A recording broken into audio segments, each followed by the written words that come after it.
Hello, this is Paul Bo Brookins, and welcome back to How to Play Dwarf Fortress. We're in part 23 now. I went ahead and made the second part of the training video into part 22 because I didn't want it to get messed up in the playlist and get all confusing when part 23 is actually video number 24 or whatever. Anyway, this is part 23. Just, that's how it is. In the last video we just got done trading, and in between I've been kind of getting the fort ready to show you some new stuff, and I was building some walls outside, and I was making some new bedrooms. If you see here, I've got a new row of bedrooms set up. The beds and stuff are getting ready to move, but what happened was a situation that comes up sometimes, and I wanted to show you guys.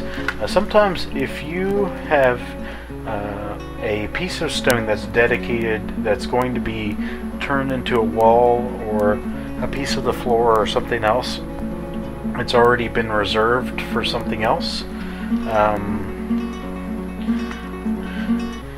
Your dwarfs won't pick it up and move it. So I've got a coffer set to be built right here, and if you look, our dwarfs suspended the construction of that coffer because there was a stone. Normally they would just pick up the stone and move it to the next slot over and the next tile over, but if it's already reserved for another construction project, then they won't move it. They think, oh, this stone is off limits, I can't do anything with it. So you'll just have to wait until that stone gets used, and then you can go ahead and build whatever you're trying to build underneath it. It's kind of annoying, but if that happens, you know why it's happening. In the meantime, we've got, if we go all the way upstairs, well, I'll go ahead and show you this. All our metalworking buildings are finished, so pretty soon we'll go over all the stuff that we need to know for those buildings. I've already got, if you go into Q, I've already got some charcoal being made so that we have some fuel to be able to make some metal stuff later.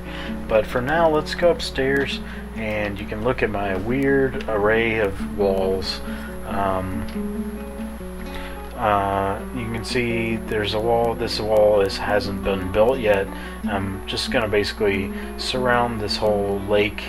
Also, it turned winter. You can see the lake is ice now, so don't depend on water in a lake as a water source forever in the winter. Anywhere but hot, temperate and colder, the water will freeze during the winter, so you want to look out for that and not rely on that. You make sure you have plenty of booze and maybe some indoor running water if you can. That'll be another video or another series of videos, show you how to get indoor plumbing and all that good stuff.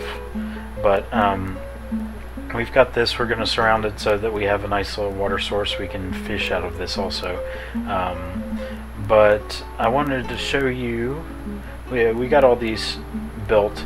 I wanted to show you how to set up your bridges and your traps and whatnot.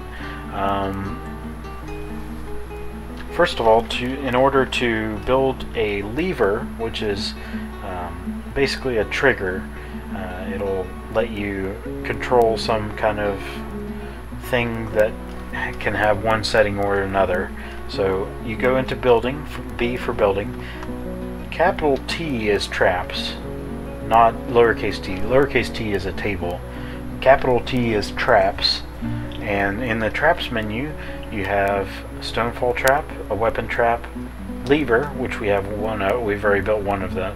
If you're wondering what these parentheses are, that just means that's how many in your fort exist already.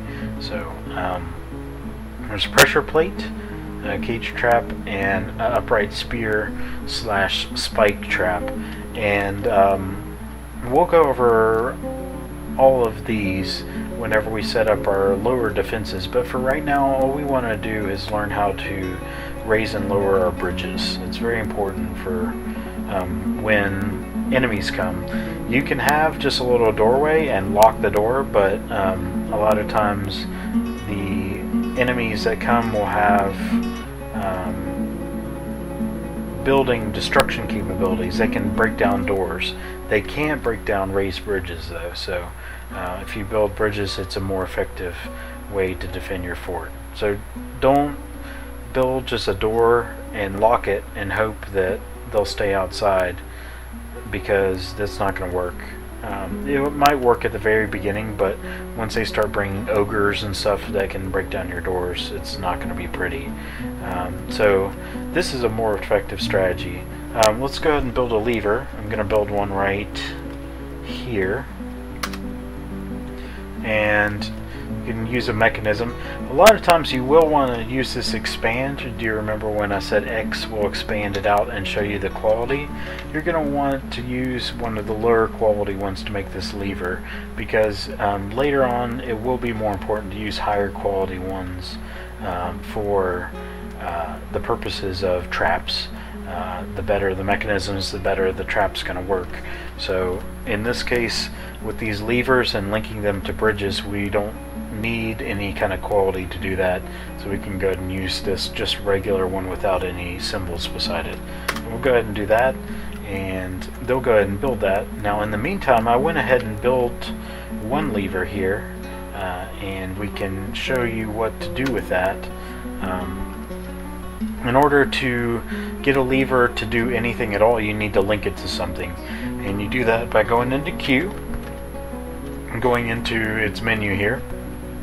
Is a dolomite lever, and we want to add a new task. And pretty much all the tasks that levers have is either link it up to something, link up a lever to some things, or you can pull the lever. You don't have to do any kind of like physical linking. It doesn't have to be in any kind of super close proximity. As long as you assign it to be linked to whatever you're linking it to, then you will be able to use that lever. You don't have to connect it like in Minecraft to like with redstone or whatever. It will just magically be connected to whatever you tell it to be. So we're going to hit B to link it up to a bridge, and it'll bring up a list of all the bridges that you have in your fort. And it will put a yellow X over top of the bridge that it's currently selecting. So this one is going to be this one here, and you can see I've kind of built these levers in a configuration so that they're kind of in the same configuration of this. One problem with this thing where it doesn't link up with any kind of physical means is you can't tell what lever is connected to what unless you remember. So I just kind of built myself a little tiny mental map by saying this upper left one is going to be this upper left bridge here, this lower right one is going to be this lower right bridge here. So this is going to be the correct bridge. Now if you hit plus or minus, it'll switch bridges, so cycle through all the bridges that you have currently built. So that's how you do that. We'll go ahead and hit enter, and it takes two mechanisms to link a bridge to a lever, one mechanism on the bridge and one mechanism on the lever. So we'll go ahead and pick out, it's already expanded out, so we'll go ahead and pick out two of them that don't have very high quality, and see, now it's a task, link a building to a trigger. So let's see if our guy will do that quickly or not. In the meantime, I'll show you what I did down here. I went ahead and built a little wall around our lower one and a bridge, and eventually I'm gonna build a lever here so we can just close that up if we need to. But this lower one actually is going to be the one where we're going to make our trap system. We're gonna kind of try to lure all our enemies in this way, maybe make a zigzaggy pattern type thing, a trap lined corridor, and maybe a way for our archers to attack. Oh, what happened? Oh, the game paused because there's a thief in our fort. I'll go ahead and end the video here, but we got the basic gist of levers. In the next video, once he links up that lever, I'll show you how what happens when you pull the lever. At the beginning of the next video, we're going to kill this thief that's in our fort, and I'll show you how to direct your military to do attacks. But until then, this is Paul Brookins. Like this video if you like what I'm doing, and subscribe if you're excited about my videos and you want to see more, and go ahead and leave a comment if you have anything to say. But until next time, we'll see you then.